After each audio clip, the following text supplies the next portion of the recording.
pelear y carbonear solo porque quiero dar una prédica, quiero predicar, pero yo soy de enseñanza, ¿verdad? Y entonces yo digo, Señor, ellos merecen una palabra. Eso es lo que yo me agarro así solo, ¿verdad? Ellos merecen una palabra, Señor, una palabra. Y siempre estoy con eso, porque apenas vuelvo al texto, ¿verdad? Formulo una enseñanza. Y eso, ¿verdad? Y yo, Señor, y ahí estoy agarrado a ver qué es lo que quiere hoy. ¿Qué es lo que el Señor quiere hablarnos hoy? Y pensando en esto, el tema que Enrique me dio para que desarrollara para este día fue acerca de cómo Dios nos forma. Era acerca de cómo ¿perdón? No me están hablando. Sí, ok. De cómo Dios nos va formando, cómo Dios nos está dando carácter, ¿verdad? Cómo Dios va transformándonos, porque no somos los mismos, ¿verdad? Ya no somos los mismos de hace un tiempito atrás. Yo recuerdo, voy a meter esto que no está escrito en ningún lado, ¿verdad? A Nenita, Nenita era un saco de nervios, ustedes no la conocieron, ¿verdad? Esta chiquita no le hablaba a nadie, se escondía, ¿verdad? ¿Cómo era? Era tímida, no le hablaba nada. Ella no se meta conmigo, ¿verdad? Yo no me meto con nadie se meta conmigo. Pero hoy, ella se ha ido desarrollando, ha ido Dios trabajando en su vida y diciéndole, tú puedes, anímate, tú puedes. Y ahí va. Ahora, ahí la vemos cantando, adorando, dando consejo, visitando. Yo estoy inventando, no sé si va a visitar usted.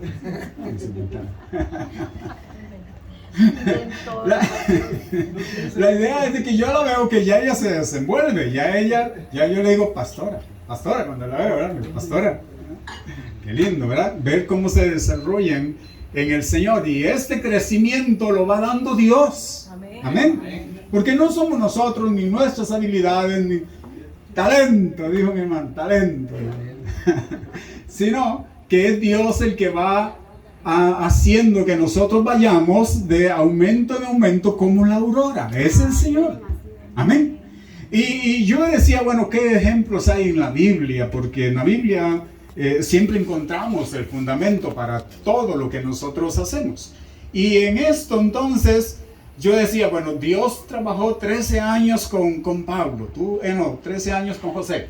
13 años con José formándolo, trabajando en este soñador, y trabajó 3 años con Pablo, llevándolo allá al desierto, y hoy vamos a hablar del desierto, por cierto, y cómo este muchacho al final sirvió el propósito de Dios, porque para eso Dios nos forma, para algo que Dios tiene programado para nosotros, diseñado para nosotros. Dios nos ha diseñado, amén. ¿Cuánto creen? Todos nosotros somos un diseño del Señor. Algo que Dios ha hecho y dice, esto me va a servir para esto. Como todas las personas cuando forman algo, están creando algo. El alfarero puede ser que tome un pedazo de barro, que usted dice, pedazo de barro, de arcilla. Creo que es una tierra especial, ¿verdad? La que usan ellos, para no decir que cogen cualquier cosa. Pero en sí, para la función, ellos cogen un pedazo de barro sin ningún valor y comienzan a trabajarlo, comienzan a quitar impurezas, comienzan a depurar aquello y empiezan a formar en la rueda. ¿Cuántos de nosotros estamos en esa rueda? Siendo formados por Dios. Porque si Dios no es nuestro formador, nos forma el mundo. Amén. Eso así de sencillo. Nos forma la corriente, las corrientes que hoy en día están pasando, como estos vientos. O nos forma Dios a través de su palabra, del consejo que tiene a través de sus siervos. Amén. Amén. Eso es lo que estamos aquí. Pero luego encontré uno de esos cabezoncitos con los que Dios tuvo que trabajar en la Biblia, que duró 40 años. Y yo, wow, 40 años. 40 años, sí. No. Luego me puse a estudiar. No, fueron 80.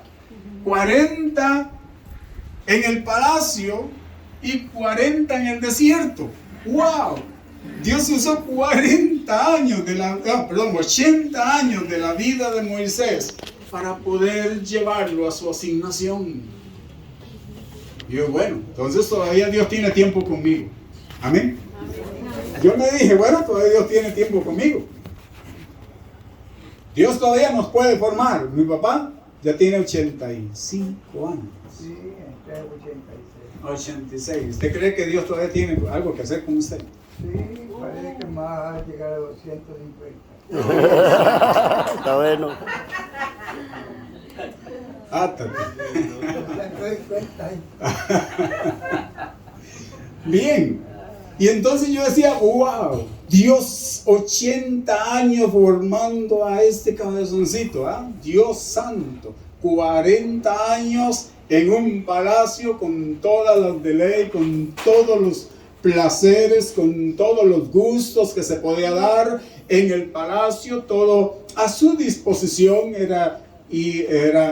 fue criado por la hija del faraón, ¿verdad? Wow, qué privilegio, bueno, para su tiempo, digamos, para su tiempo.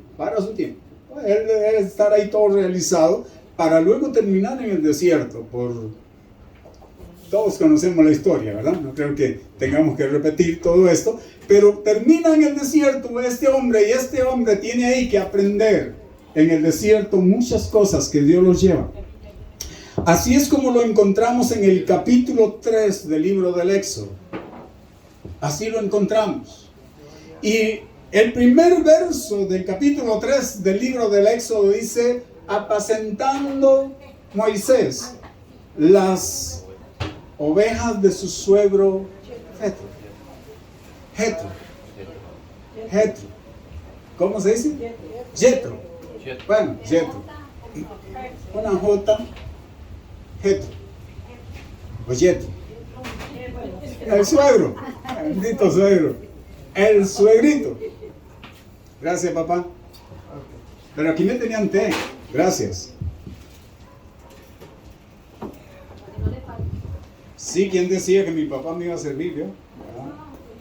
Esa costumbre la tengo yo allá. Ay, qué rico. Gloria a Dios. Bien.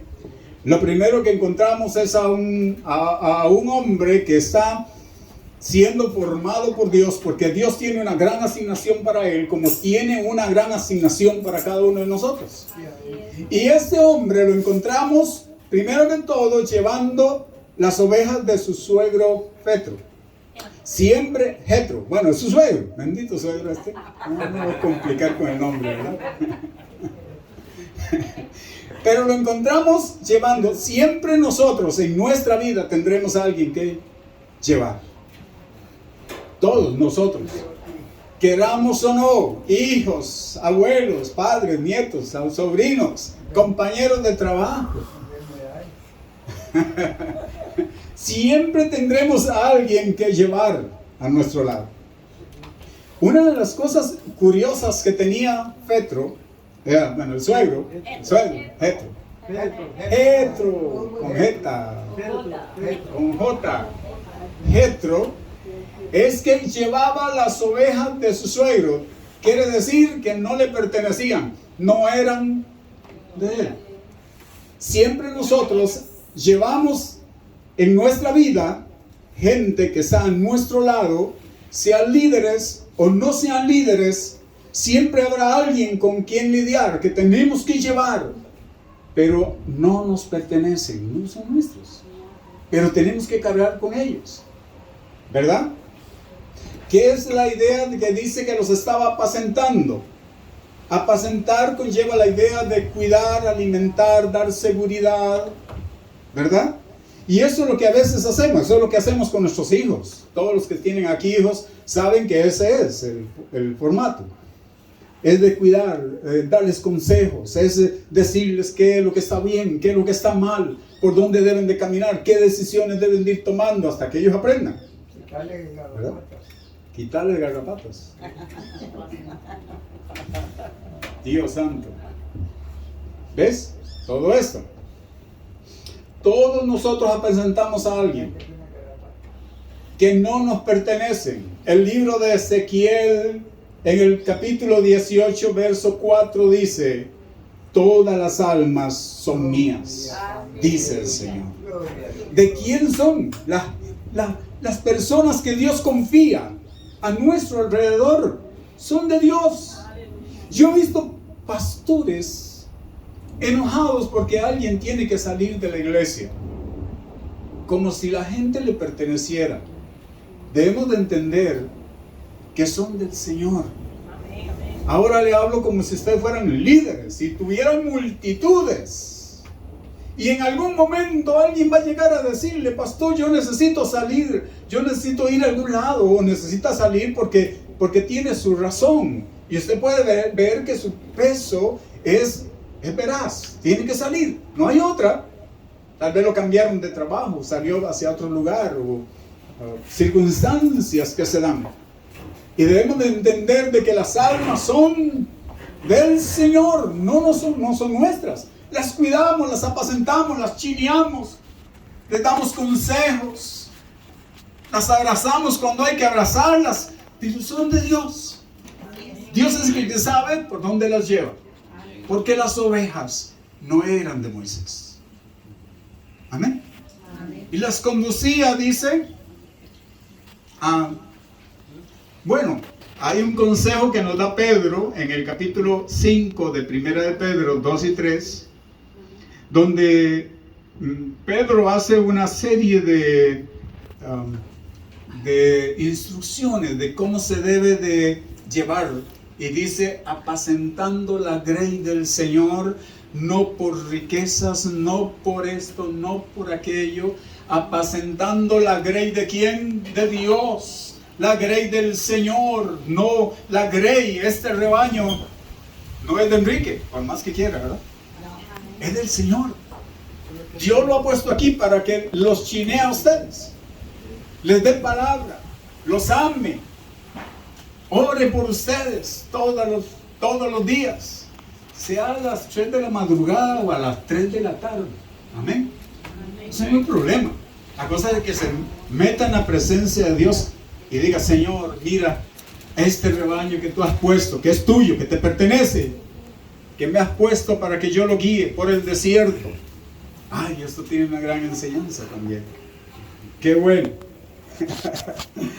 Los llevó, dice la Escritura en el capítulo 3 del libro del Éxodo, y los llevó a través del desierto.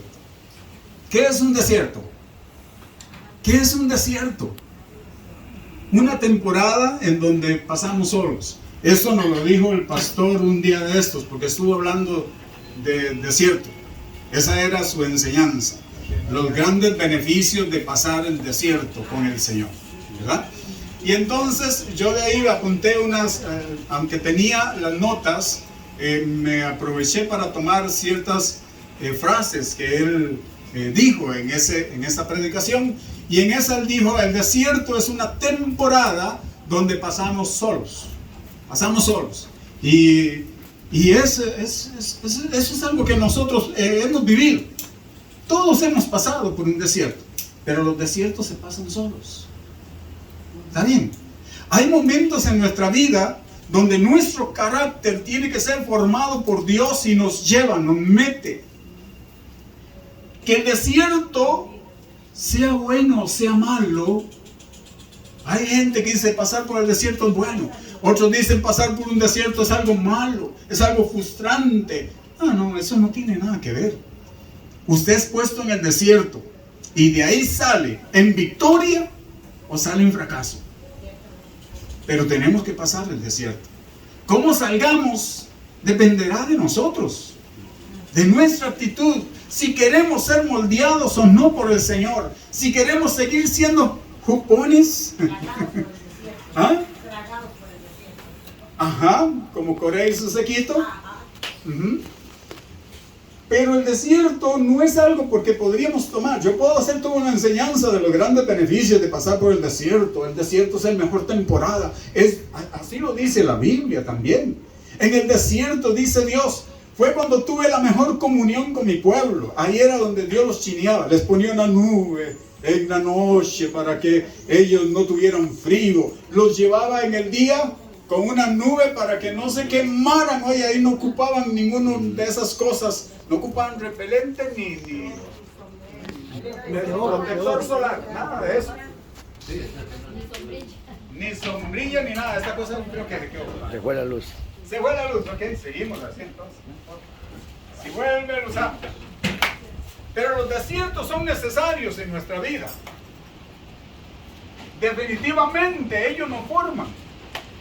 Pero tenemos cualquier cantidad de ejemplos en la Biblia de las grandes bendiciones de Dios. Ahí está el maná, ahí está el agua en la roca, ¿verdad? Ahí podemos sacar mucho, pero también hay muchas cosas que se quedaron atrás. Mucho hombre, inclusive grandes siervos de Dios. Puede ser la caída o levante de un siervo de Dios, puse yo aquí. ¿Cómo vemos las caídas? Vamos a ver, libro de uno de los pasajes que un día esto estábamos viendo ahí en la familia. El Primera de Reyes capítulo 19. Primera de Reyes 19, 4 al 15 nos relata la historia de Elías huyendo de una mujer. ¿A dónde huye? Al desierto. Va huyendo porque acaba de tener una gran victoria. 400 sacerdotes de Baal han caído por su mano. Y el hombre, una mujer llamada Jezabel, le manda una noticia. Le dice, así me hagan los dioses y mañana no te tengo como uno de ellos. Si no te mato. Le manda un anuncio de muerte. Una sentencia de muerte. De muerte. Como los colombianos aquí, ¿verdad? Algo así. Un sicariato es lo que estaban. Hay colombiano aquí. ¿Hay colombiano? ¿Colombiano? No, se va casi como 2 minutos, se me cortó la llamada con ellos. Ajá. Para que no llenen eso. ¡Wow! Vamos a comernos a los colombianos entonces. Algo así, pero ¿dónde lo encontramos? Huyendo. Un hombre que tenía el respaldo de Dios, todo. ¿Y a dónde huye? Al desierto. Usted puede verlo en el capítulo 19 de Primera de Reyes. A un desierto. Se va al desierto. Dice que corre por el desierto un día de camino. Ahí cae. Dios lo vuelve a despertar, manda un ángel, despierta. Ese hombre tiene mucho camino todavía. Aún lo necesito porque tiene que. Y entonces lo lleva a la famosa cueva donde él está y ve pasar el viento, ve donde, como el viento que ahora estaba viendo pasar por allá, Dios santo, ¿verdad? Y algo que rompía paños, ¿verdad? Y dice que se presenta la gloria de Dios en un cíbalo apacible. Y le habla, y le dice, ¿qué estás haciendo aquí, Elías? ¿Por qué estaba huyendo? En el desierto era el gran momento de él de levantarse. Acaba de pasar por el monte Carmelo haciendo retumbar el nombre de Dios. Si Dios es conmigo, pásense aquí a mi lado, ¿verdad? Y toda la cosa. Y este hombre, pero ahorita anda huyendo, está solito en el desierto porque todos están matando a todos los siervos, solo yo quedo, Señor. Y si me matan, te quedas solo. Te quedas solo, pobrecito el Señor, ¿verdad? ¿Qué le dice el Señor? Hombre, si yo tengo 7,000 que no ando, pero Dios no se lo había revelado al hombre. Y el hombre estaba asustado, creí que estaba solo. Dios le dice, no te preocupes, yo tengo 7,000, lo haré, que 7,000 no doblen sus rodillas. Ese es un trabajo de Dios, no me pertenece a mí. Levantar a hombres. Hombres. ¿Y Dios qué le dice? Ve y unge al rey de, se me olvida el nombre, sí. Al rey de Siria, ve y unge al rey el próximo rey de Israel, y unge a Eliseo en lugar tuyo. Ahí le cortó el ministerio. No le cortó su voz. Ya vino, qué bien. ¿Y ocupan? Bueno, sería por mi garganta.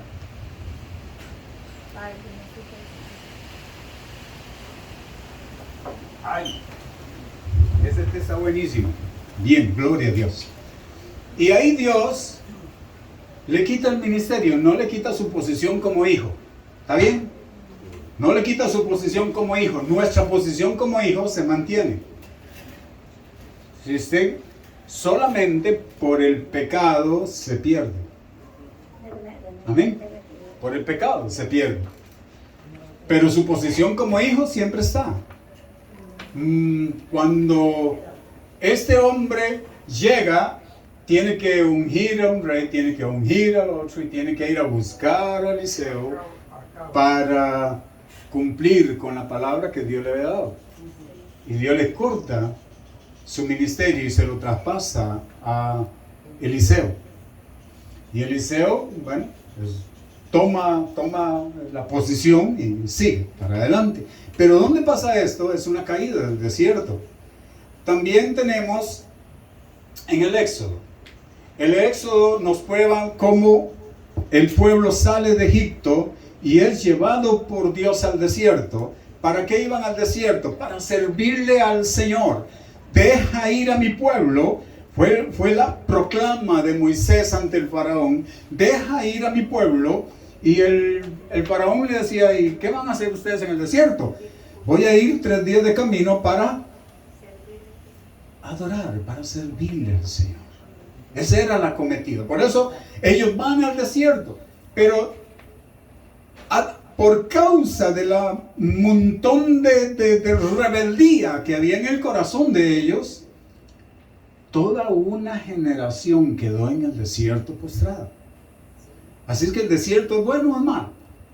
Fueron la rebeldía de ellos. Si nosotros leemos en 1 Corintios capítulo 10, entenderemos que dice todo lo que les aconteció a ellos es para que nosotros tengamos ¿qué?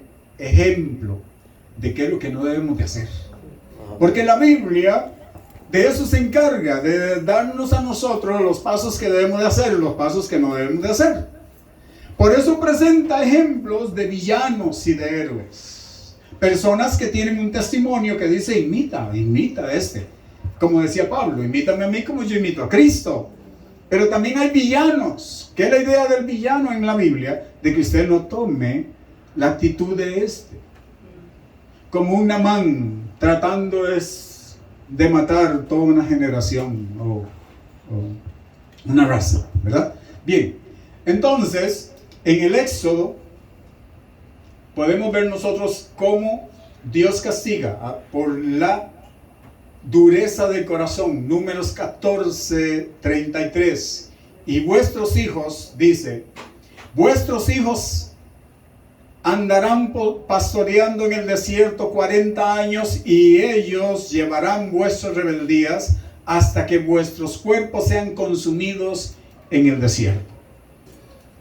Por ser rebeldes, Dios le dice, ustedes no entrarán a la tierra prometida.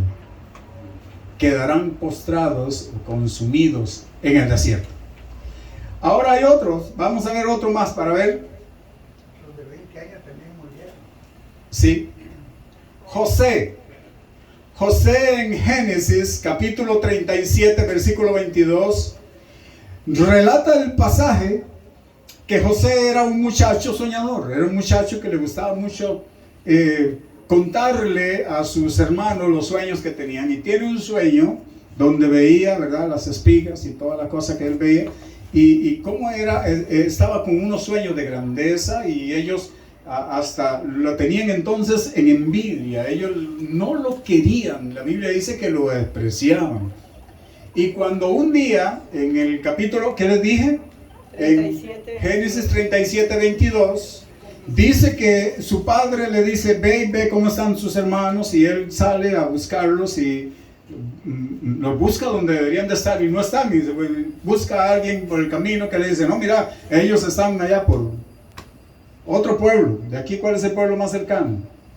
Tenían que estar en tus lugares, ¿y dónde? En San Pedro, un hombre, no están aquí, están en San Pedro, Dios. Entonces tuvo que agarrar hacia allá, y cuando iba de camino, dice que cuando ellos lo vieron, comenzaron a conspirar.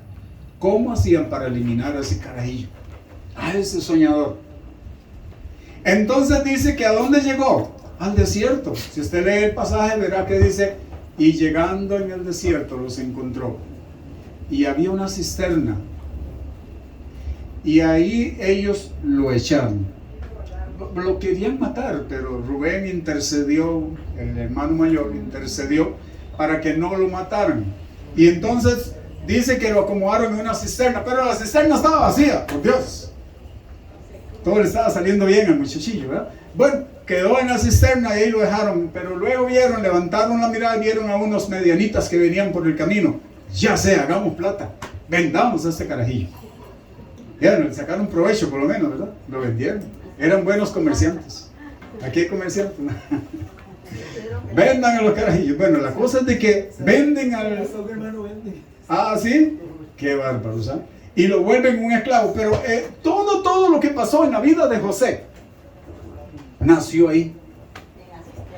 En esa cisterna en el desierto nació. Ahí se hundía ese carajillo o se levantaba. Si nosotros vemos cómo cambia su carácter, va trabajándolo Dios poco a poco, porque él llega como, ya no era el hijo favorito de su papá. Le habían quitado las túnicas, todo lo que lo protegía, lo que lo hacía, ¿verdad? Y ahora cae de esclavo y lo venden a la casa de Potifar. Ahí está, a la casa de Potifar, un funcionario egipcio, ahí está. El hombre en la casa de Potifar, ¿qué está haciendo? Sirviendo. Quizás no hacía nada en la casa. Porque era chineado. ¿Ha visto eso? Que en la casa tenemos nuestros hijos que no hacen nada. Apenas llegan de la novia, hacen de todo. Y comen de todo. En la casa no comen chile, no comen cebolla. Se van para la casa de la novia y les meten chorizo y mortadela y pizza. Hasta pinto hacen. ¿Ah? Hasta pinto hacen, qué bárbaro. Y se lo comen, y qué rico que está. Y uno dice, pero en la casa yo trataba de meterme esto y nunca. Y eso le pasó a José. José llega a la casa de Potifar, ok. O se encierran que, bueno, pues ya me vendieron, yo soy un esclavo. Pero curiosamente dice la escritura que Potifar veía algo en él, decía, el espíritu de los dioses está en él. Había algo que lo hacía diferente. ¿Sabe qué lo hace diferente? ¿Ah? La pasión con que hacía su trabajo. La pasión con que él hacía su oficio. Las ganas que le ponía, hombre, a hacer lo que le ponían a hacer. Dice que pronto ya estaba de jefe de todo ahí. El administrador. Ya él no se preocupaba de nada. ¿Por qué? Porque ese chiquillo le ponía ganas. Qué bueno cuando en nuestros trabajos encontramos gente así, ¿verdad? Gente que le pone ganas, gente que usted dice, wow, que son un ejemplo, que son un testimonio. No que los tienen que estar arriando. Sí, así era José. Por eso empezó en una cisterna en el desierto, pero de ahí Dios lo levantó. La caída, un gran levante de un hombre está en el desierto. El desierto no es ni bueno ni malo, forma nuestro carácter. O te encierras en un capullo y dice no sirvo para nada, o sale de ahí, se espabila y dice no, aquí la cosa es echando para adelante, dijo mi hermano Carlos. Echando para adelante. De todo es para adelante. Eso es lo que nos enseña. ¿Cuántos recuerdan en el Nuevo Testamento a Felipe? Felipe, un diácono de la iglesia, que de repente Dios lo llama para ser evangelista, ¿verdad? Y entonces Dios le dice, ven, te necesito. ¿A dónde lo lleva? Al desierto, ¿verdad? ¿Lo lleva a dónde? Al desierto. Y ahí en el desierto le dice que se arrime al coche de un eunuco, un funcionario etíope. Y dice que le dice, ¿qué vas leyendo? Empieza una conversación con el funcionario.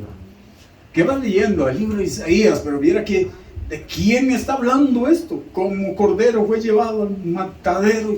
Bueno, está hablando de alguien que lo han sacrificado, alguien que no sabe de qué es, ya te lo pongo a corriente. ¿Y qué hizo? Le llevó el evangelio. ¿A dónde le llevó el evangelio? Al desierto. A un hombre que necesitaba, pasando el desierto, que para muchos es un momento de soledad, ahí llegó el evangelio. Y el evangelio se extiende a Etiopía. Gracias a un Felipe que movido por el Espíritu es llevado al desierto. ¿Está bien? Ok, gloria a Dios.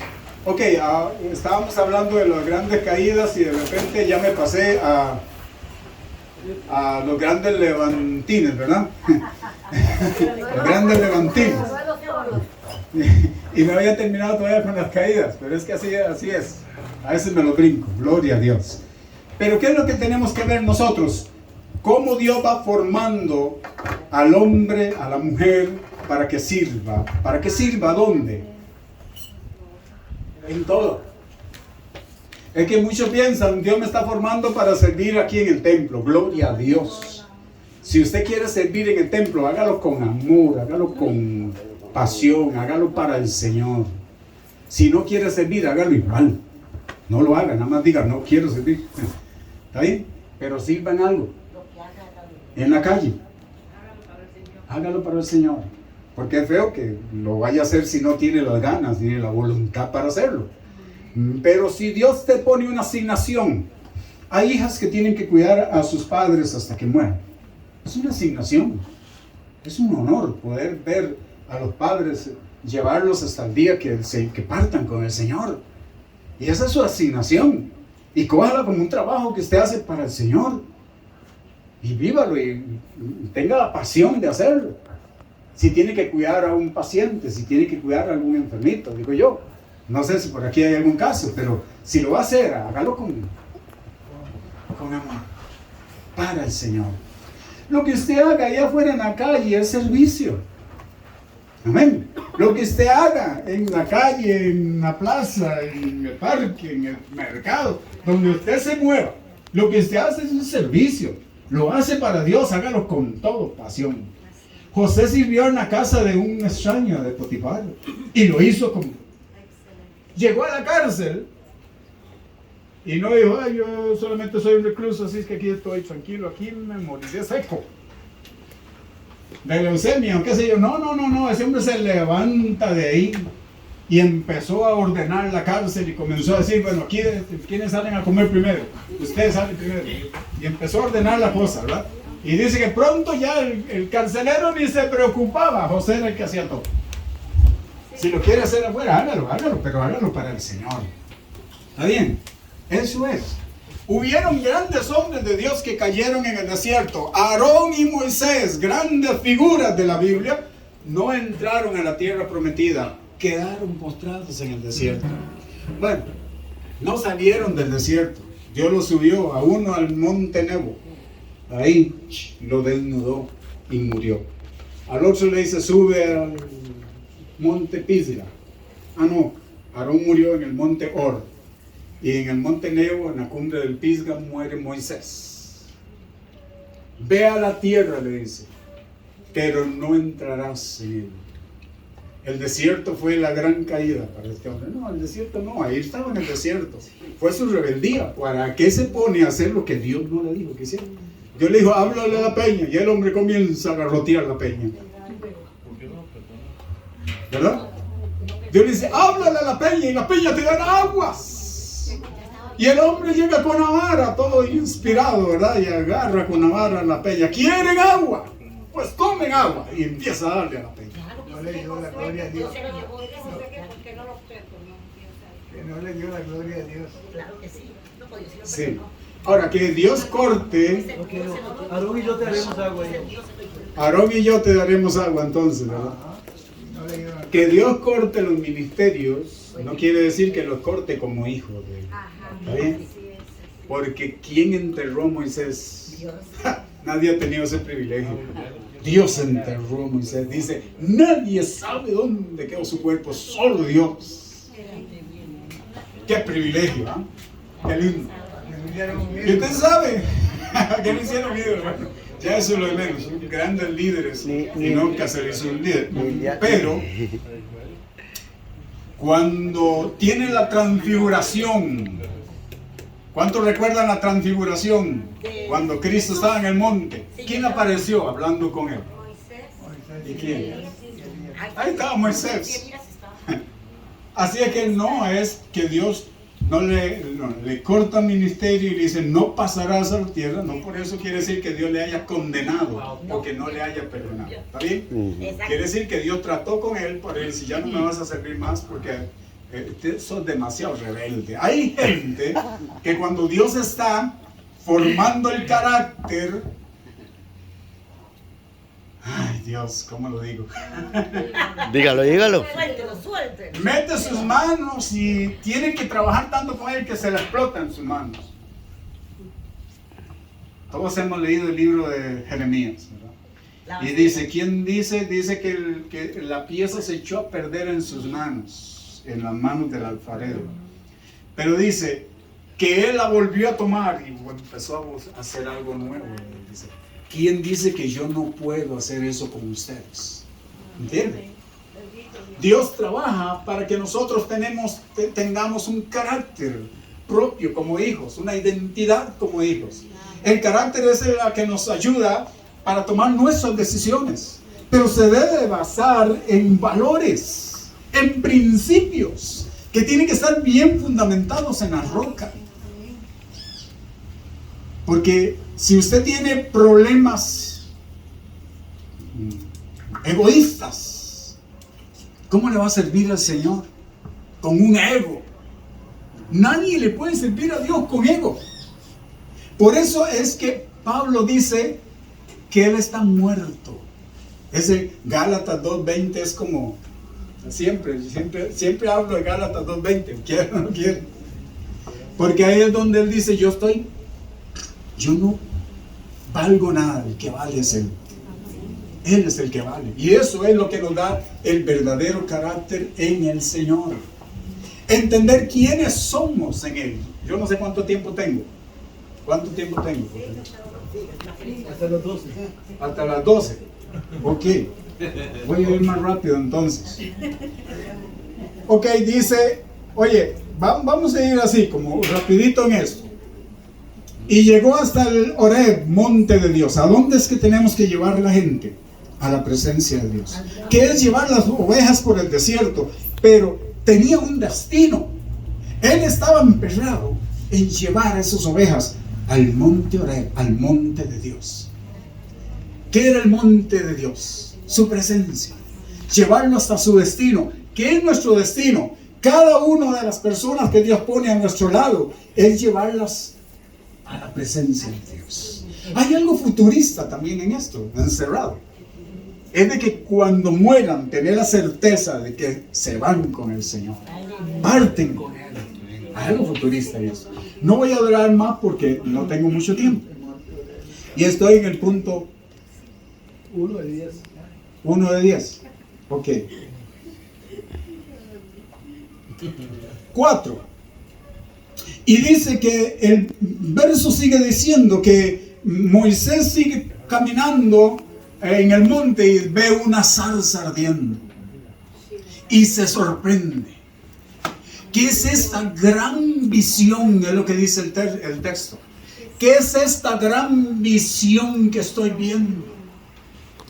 Ahora podemos decir, todos los analíticos del Antiguo Testamento, las zarzas ardían en el desierto porque el calor, cuando están muy secas, se enciende en fuego. Pero había algo que lo estaba sorprendiendo. Este hombre tenía 40 años de andar en el desierto, por Dios. Conocía todo eso, pero había algo diferente en esa llama. Todos nosotros conocemos de religión. Estamos cansados y hartos de religión. Pero cuando hay algo de Dios, sentimos que esa llama es diferente. Ay, nosotros vamos por el desierto. Oye las palabras de Moisés. Moisés dice, ¿qué es esta gran visión? Estaba sorprendido. Dios debe de sorprendernos. Cuando dejemos de sorprendernos con lo que Dios está haciendo en nuestra vida y en nuestro alrededor, algo está pasando con nosotros.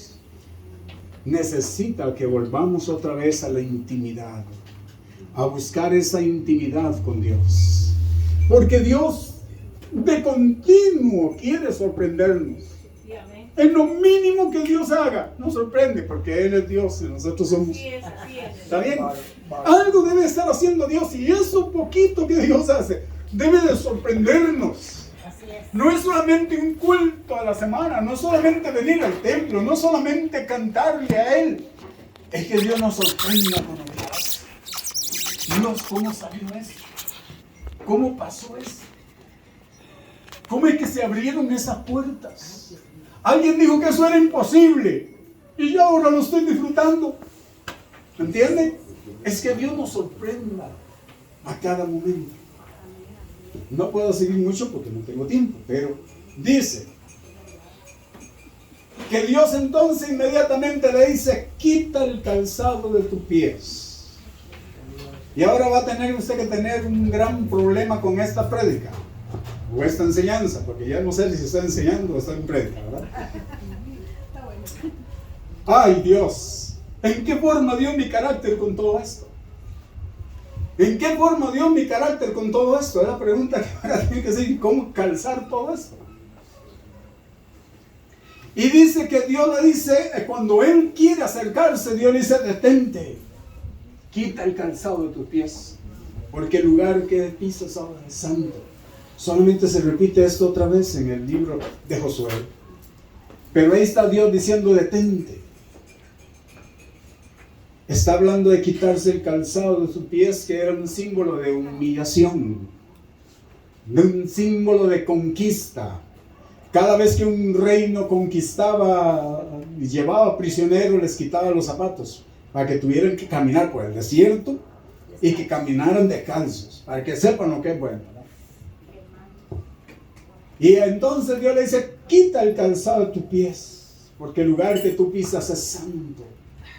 Llegar ante la presencia de Dios es necesario quitarse los pies, es decir, rendirse ante Él. Los zapatos, perdón, sí, los zapatos.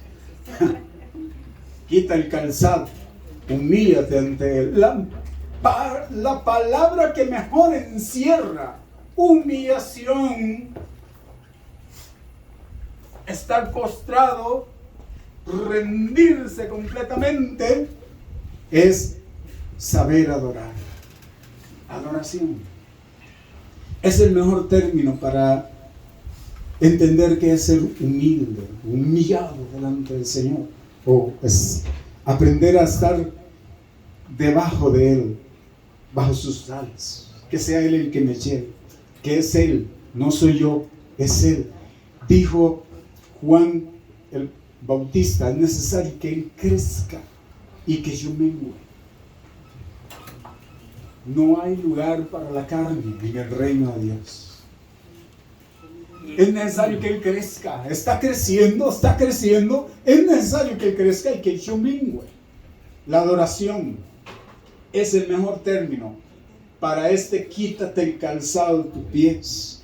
Quieres tener un carácter hasta el punto que aquel hombre que mató a un egipcio, que huyó al desierto, que pasó tanto en su vida, que Dios tuvo que irlo formando para que Dios luego expresara: has visto a mi siervo Moisés, no hay un hombre más manso que él en la tierra. ¿Cómo Dios lo formó? Hasta el punto de poder decirle: el hombre más manso de la tierra. La parábola, para terminar, de los dos hijos, que le llamamos la parábola del hijo pródigo, nos enseña dos posiciones de los hijos y en su carácter. Una de ellas tiene que ver con el hijo que se va y que luego reflexiona. Todos nosotros le podemos fallar a Dios en algún momento. Todos nosotros somos proclives a caer en pecado, porque somos humanos. No tenemos alitas ahí atrás, ¿no? Nadie tiene una aurora aquí, no le veo a ninguno, le veo una aurora, ¿verdad? Todos podríamos caer en algún momento, pero ¿cómo regresamos? Es el asunto.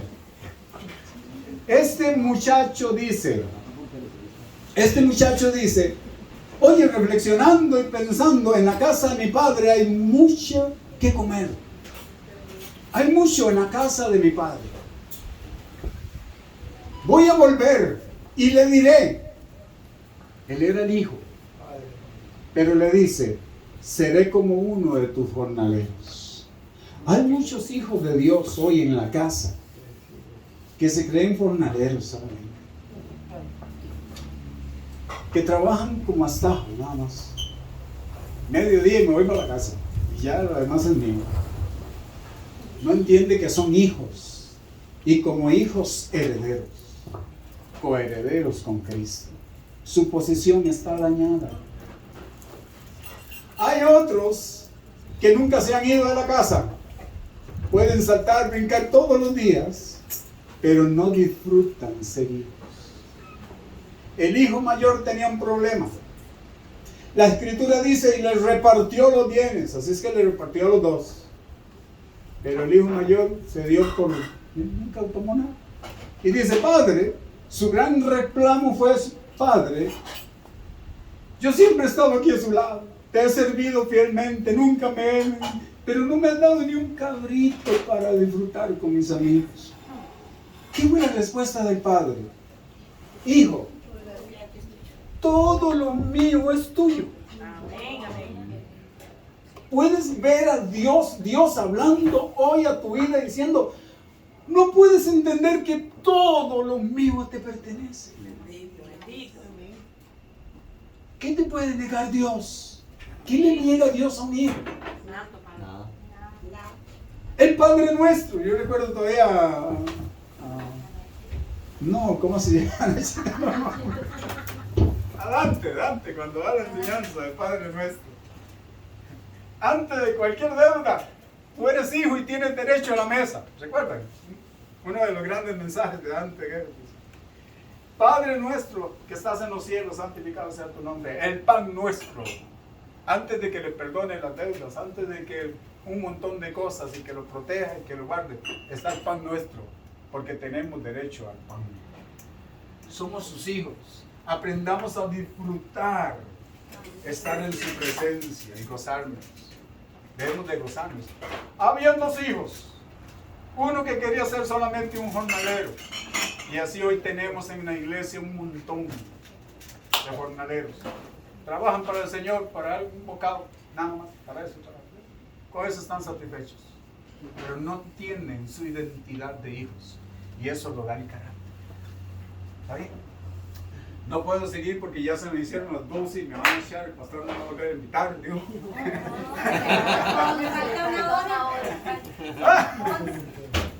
Vamos entonces a estar de pie, vamos a